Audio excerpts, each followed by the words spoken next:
সূরা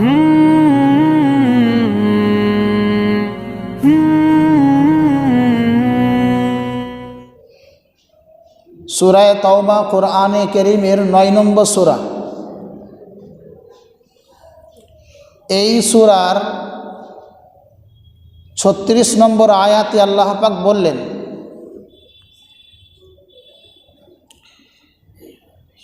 ইন্না ইদ্দাতাশ শুহুরি ইনদাল্লাহি 12 শাহরান, নিশ্চয়ই মাসের গণনা আল্লাহর কাছে 12 দিয়ে। ফি কিতাবিল্লাহ, এটা আল্লাহর কিতাবে স্বঘোষিত। কবে থেকে? ইয়াউমা খালাকাস সামাওয়াতি ওয়াল আরদা, যেদিনে আল্লাহ পাক আসমান এবং জমিনকে সৃষ্টি করেছেন।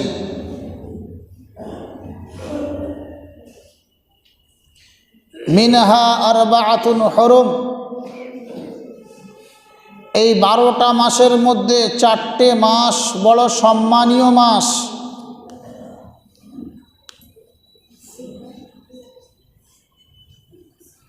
তাহলে জানা গেল আল্লাহ পাক স্বয়ং বললেন যে মাসের গণনা 12 দিয়ে, এটা বান্দাদের কালেক্ট করা নয়, বরং আল্লাহ পাক তিনি আসমান এবং জমিনকে সৃষ্টি করার সময় থেকেই মাসের গণনা 12 দিয়ে শুরু করেছেন।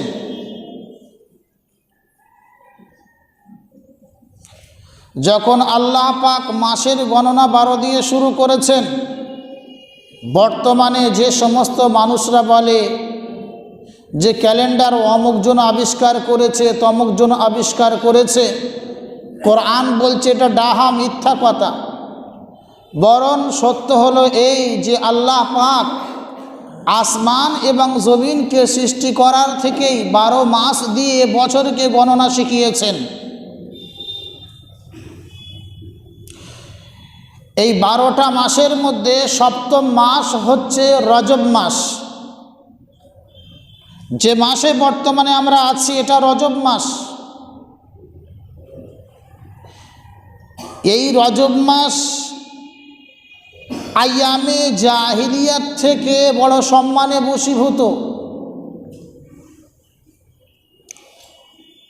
রজব শব্দের অর্থ হলো সম্মানীয়। এই রজব মাস আইয়ামে জাহিলিয়াতে সম্মানীয়ভাবে পালিত হতো।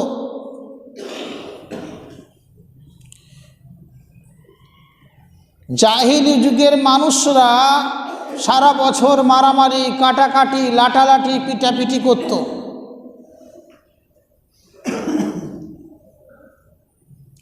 যখনই রজব মাস পতিত হতো, রজব মাস এসে যেত, সঙ্গে সঙ্গে তারা রজব মাসের ইহতেরামে, রজব মাসের সম্মানে তারা মারামারি, কাটাকাটি, বিবাদ, দ্বন্দ্ব ইত্যাদিকে ছেড়ে দিত।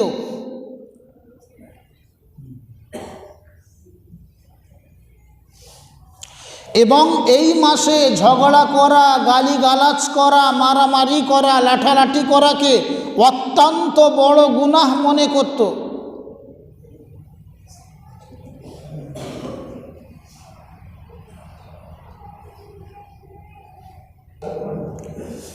নবী আলাইহিস সালাতু ওয়াস সালামের জামানায়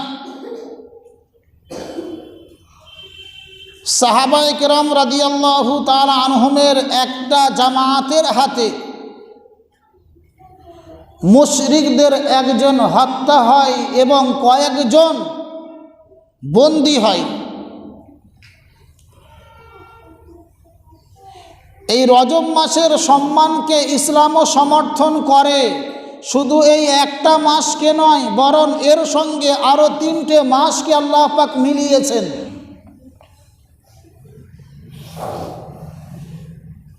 আল্লাহ পাক বলেছেন মিনহা আরবাআতুন হুরুম, এই 12টা মাসের মধ্যে 4টে মাস সম্মানের উল্লেখযোগ্য। অর্থাৎ এই 12টা মাস ছাড়া 4টে মাস, এর মধ্যে এমন 4টে মাস আছে যার সম্মান স্বয়ং আল্লাহ পাক ঘোষণা করেছেন।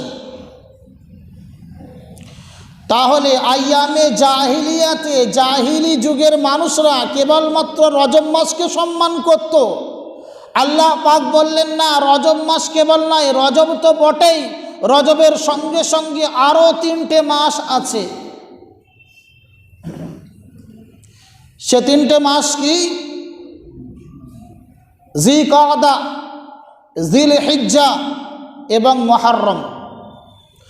অর্থাৎ যেমন তোমরা রজব মাসে মারামারি করা, খিস্তাখিস্তি করা, গালিগালাজ করা, লাঠালাঠি করাকে গুনাহ মনে করো এবং এই মাসকে সম্মান জানাও, তদ্রূপ আরও 3টে মাস আছে যে মাস বড় ফজিলতপূর্ণ মাস এবং সেই মাসে এই কাজগুলো করাও বড় গুনাহ। সেটা হলো জিলকদা, জিলহিজ্জা এবং তার সঙ্গে সঙ্গে মুহররমের মাস। তাহলে ইসলাম রজব মাসের সম্মানকে বাকি রাখলেন, তার সঙ্গে সঙ্গে আরও 3টে মাস বর্ধিত করলেন।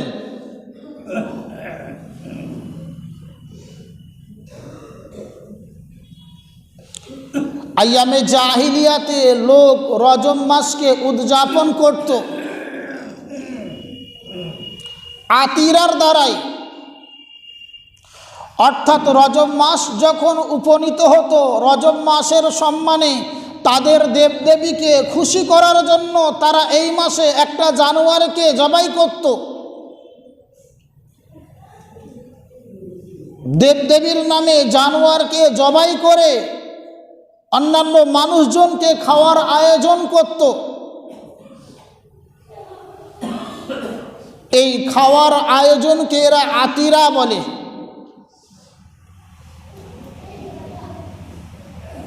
নবী আলাইহি সালাতু ওয়াস সালাম এলেন এবং বললেন, লা ফারআ ওয়ালা আতিরা, ফারআ নামীয় কোনো প্রথা ইসলামে নাই এবং আতিরা নামীয় কোনো প্রথা ইসলামে নাই।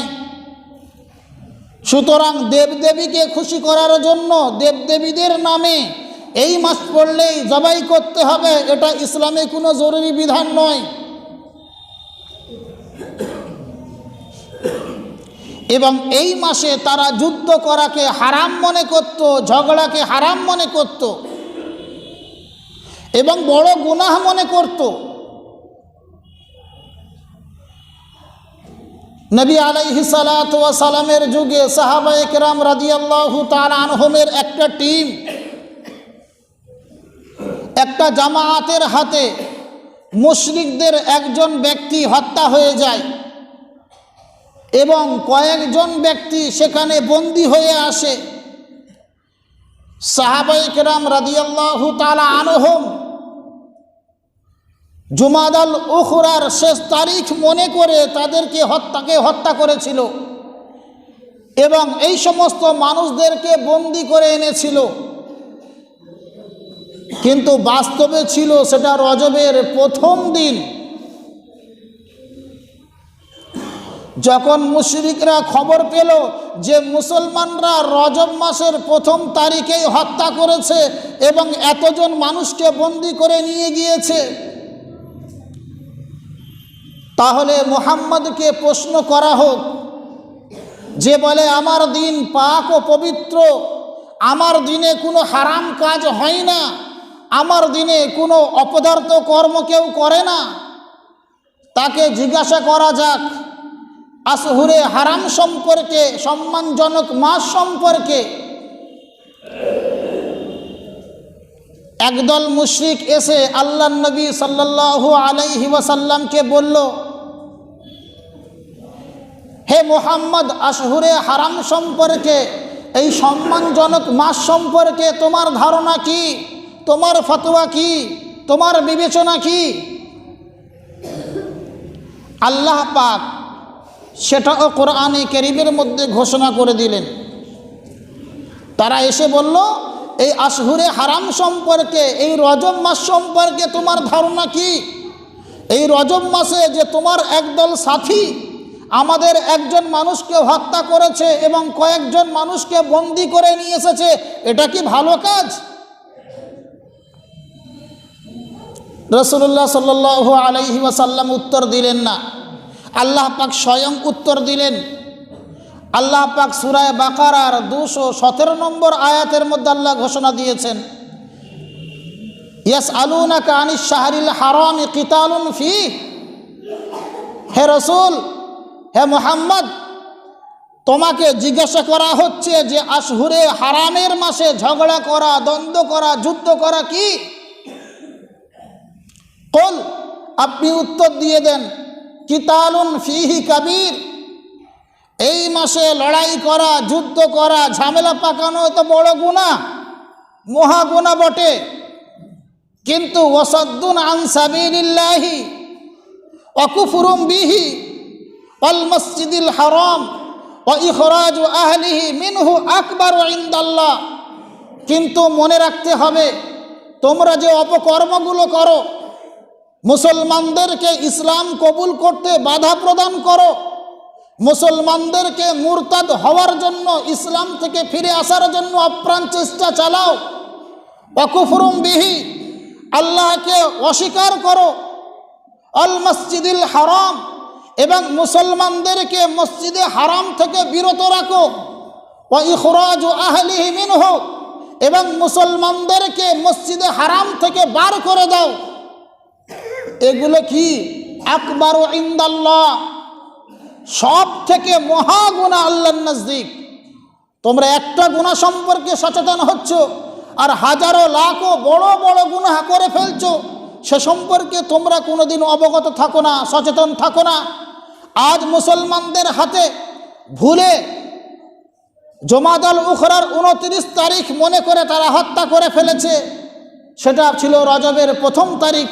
সেই নিয়ে তোমরা প্রোপাগান্ডা করা শুরু করেছো, মুসলমানদেরকে লাঞ্ছিত অপমানিত করা শুরু করেছো, মুসলমানদের বিষয়ে গুঞ্জন শুরু করে দিয়েছো।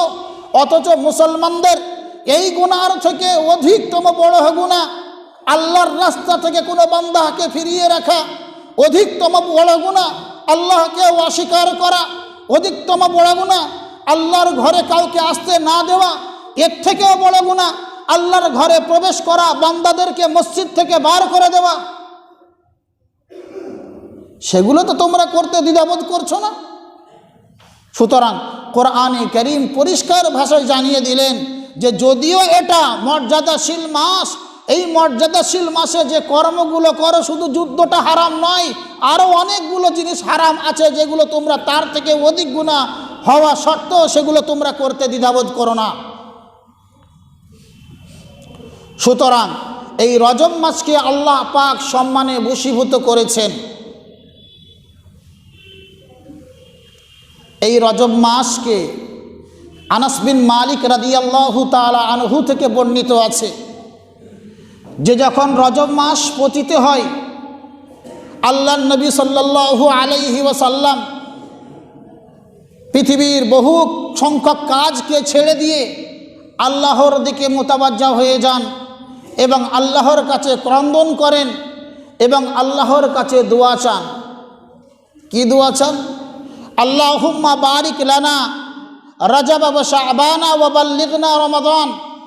আয় আল্লাহ, তুমি আমাদের রজব এবং শাবান মাসে বরকত দান করো এবং তুমি দয়া করে আমাদেরকে রমজান পর্যন্ত পৌঁছে দাও। কারণ হায়াত আর মৌতের মালিক আল্লাহ। আমার হায়াত, আমার মৌত, আমার প্রাণ, আমার মৃত্যু সবার মালিক আল্লাহ। রজব মাস এসেছে বলে রমজানকে পাবো এটা কোনো জরুরি নয়, কিন্তু যখনই রজব মাস উপনীত হয়, রজব মাস এসে যায়, তখন আমাদের মনে মনে একটা কাজ করতে থাকে যে সামনেই তো রমজান এসে গেছে। কিন্তু সামনে রমজান এসে গেছে, এই রমজানের প্রস্তুতি গ্রহণ করার জন্য রজব থেকে আল্লাহর কাছে আকাঙ্ক্ষিত হওয়া এবং রজব থেকে আমলকে শুরু করা। আম্মি জান আয়েশা সিদ্দিকা রাদিয়াল্লাহু তাআলা আনহা বলেন, যখন রজব মাস এসে যেত, আল্লাহর নবী সাল্লাল্লাহু আলাইহি ওয়াসাল্লাম সমস্ত কাজকর্ম ছেড়ে দিয়ে বেশিরভাগ কাজকর্ম ছেড়ে দিয়ে তিনি রজব মাস থেকে নফল রোজা রাখা শুরু করতেন। এর জন্য কোনো দিন তারিখ নির্দিষ্ট ছিল না।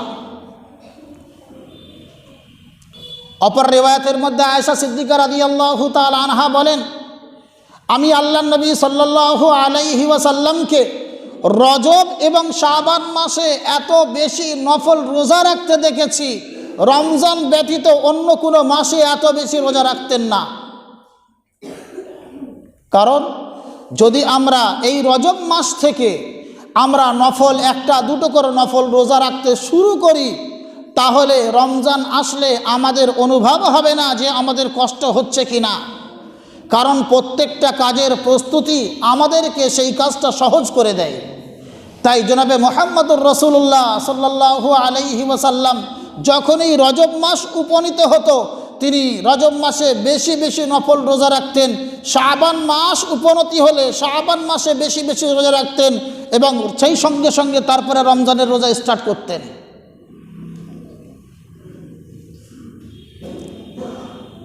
আব্দুল্লাহ বিন ওমর রাদিয়াল্লাহু তাআলা আনহু থেকে বর্ণিত আছে, বাইহাকি শরীফের রিওয়ায়াত। আব্দুল্লাহ বিন ওমর রাদিয়াল্লাহু তাআলা আনহু বলেন যে আল্লাহ পাক বিশেষ কিছু দিনে এবং বিশেষ কিছু রাতে বান্দার দোয়া কবুল করে থাকেন। তার মধ্যে 5টা রাত উল্লেখযোগ্য রাত, যে রাতে আল্লাহ পাক দোয়া কবুল করে থাকেন। একটা হচ্ছে প্রতি জুমার রাত, অর্থাৎ বৃহস্পতিবার দিনগত রাত। 2 নম্বরে রজব মাসের প্রথম রাত। 3 নম্বরে 15ই শাবানের রাত। আর 4 এবং 5 নম্বর হচ্ছে 2 ঈদের রাত, যেটাকে আমরা চাঁদ রাত বলে আনন্দই কাটিয়ে দিই। আব্দুল্লাহ বিন ওমর রাদিয়াল্লাহু তাআলা আনহুমা বলছেন, আল্লাহ রাসূল সাল্লাল্লাহু আলাইহি ওয়াসাল্লাম বলেন যে এই 5টা রাতে আল্লাহ পাক বান্দার দোয়াকে কবুল করে থাকেন। কিন্তু হাদিসের দিকে আমরা লক্ষ্য করি না। আমরা যেটা শুনি, চাই সেটা সঠিক হোক চাই বেঠিক হোক, তার উপরে আমল করা শুরু করে দিই। বর্তমান আমাদের সমাজে প্রচলিত আছে যে 27শে রজব রোজা রাখতে হয়। 27শে রজব রোজা রাখতে হয় এবং অনেক মানুষের বিশ্বাস এবং আকীদা যে 27শে রজব যদি কোনো ব্যক্তি একটা রোজা রাখে 1000 রোজা রাখার সওয়াব পাওয়া যায়। এটা কতটা সত্য? আল্লামা জাওজি রহমাতুল্লাহ আলাই, হাফিজ জাহাবি রহমাতুল্লাহ আলাই, তাহির পাটানি রহমাতুল্লাহ আলাই এবং ওলামায়ে দেওবন্দের মধ্যে প্রখ্যাত মুহাদ্দিস হযরত আব্দুল হাই লাখনবী রহমাতুল্লাহ আলাই, তারা প্রত্যেকেই বলেন এ সম্পর্কে শরিয়াতের কোনো গ্রহণযোগ্য রিওয়ায়াত নাই, বরং এটা মানুষের বানানো এবং জাল হাদিস। তাহলে কি আমরা রোজা রাখা ছেড়ে দেব? না।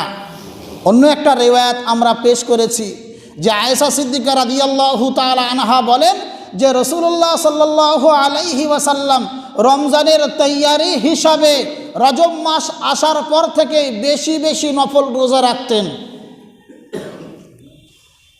যদি আমরা রজব মাস থেকে বেশি বেশি রোজা রাখা শুরু করি, তাহলে কিন্তু আমরা এই জাল হাদিসের আওতায় আসব না, বরঞ্চ আমরা সহিহ রিওয়ায়াতের উপরে আমলকারী হব। কিন্তু আমরা এত কথা শোনার পরেও কি করি? সারা মাস ছেড়ে দিয়ে 27 তারিখ আসলে সকল ঝাঁপিয়ে রোজা রাখতে চাই। এমনকি হাকিম ইবনে হাজার রহমাতুল্লাহ আলাই তিনি রজবের ফজিলাত সম্পর্কে একটা কিতাব লিখেছেন, তাবিয়ুনুল আজর বিমা ওয়ারাদা ফি ফজলি রজব। এই কিতাবের মধ্যে তিনি লিখছেন রজব মাসের বিশেষ কোনো আমল সম্পর্কে কোনো গ্রহণযোগ্য রিওয়ায়াত নাই, অথচ আমরা 27শে রজবকে লাইলাতুল মেরাজ বলে চালিয়ে দিয়ে সেই রাতে আমরা ইবাদত বন্দেগী এবং তার সঙ্গে সঙ্গে রোজা রাখার পাবন্দি করি, এ সম্পর্কে উলামাদের সম্পূর্ণ পরিষ্কার মতামত হলো এই সম্পর্কে এমন কোনো গ্রহণযোগ্য রেওয়ায়াত নাই। কিন্তু যে সম্পর্কে রেওয়ায়াত আছে সে সম্পর্কে আমরা কিঞ্চিত ইবাদতে মত্ত হই না।